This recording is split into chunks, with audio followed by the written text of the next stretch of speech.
A very good morning, everyone. I'm your Aisha Bella binti Ahmad Jafni, and I'm going to tell you a story entitled Little Red Riding Hood. Once upon a time, there was a little girl who lived in the village near the forest. Whenever she went out, the little girl wore a red riding cloak. So, everyone in the village called her Little Red Riding Hood. Little Red Riding Hood lived with her mother. One morning, Little Red Riding Hood asked her mother if she could go to visit her grandmother, as it had been a while since they had seen each other. That's a good idea, her mother said. So, they packed a nice basket for Little Red Riding Hood. On her way, Little Red Riding Hood met a wolf. "Hello," said the wolf. "Where are you going?" "I'm going to see my grandmother. She lives in a house behind the trees." The wolf ran to Granny's house and ate Granny up. Then he got into Granny's bed. The wolf then poked through the Granny's wardrobe to find a nightgown that he liked. He ate a pretty sleeping cap. And for good measure, dabbed some of Granny's perfume behind his pointy ears. A little later, Little Red Riding Hood reached the house. She knocked on the door. Knock, knock. The wolf jumped into the bed and pulled the cover over his nose. "Who is it?" he called on a crabby voice. "It's me, Little Red Riding Hood."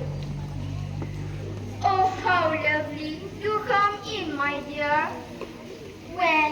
Croaked the wolf. When Little Red Riding Hood entered the little cottage, she could scarcely recognize her grandmother. She looked at the wolf.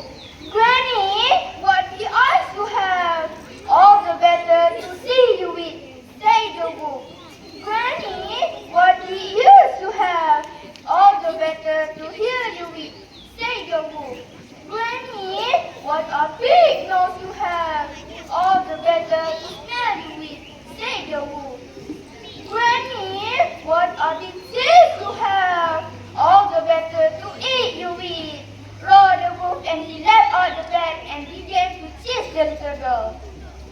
Almost too late, Little Red Riding Hood realized that person in the bed was not her grandmother, but a hungry wolf.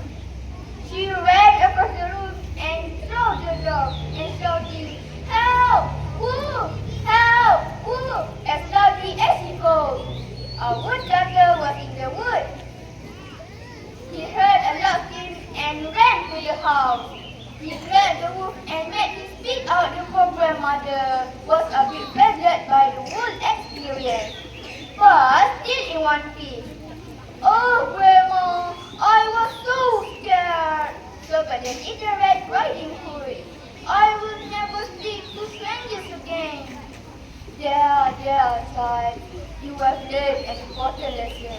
Never speak to strangers. We are safe now. Don't cry, my Little Red Riding Hood. The woodsman knocked out the wolf and carried him deep into the forest, where he wouldn't bother people any longer. Then Little Red Riding Hood and her grandmother had a lovely life together. That's all, friends. Thank you.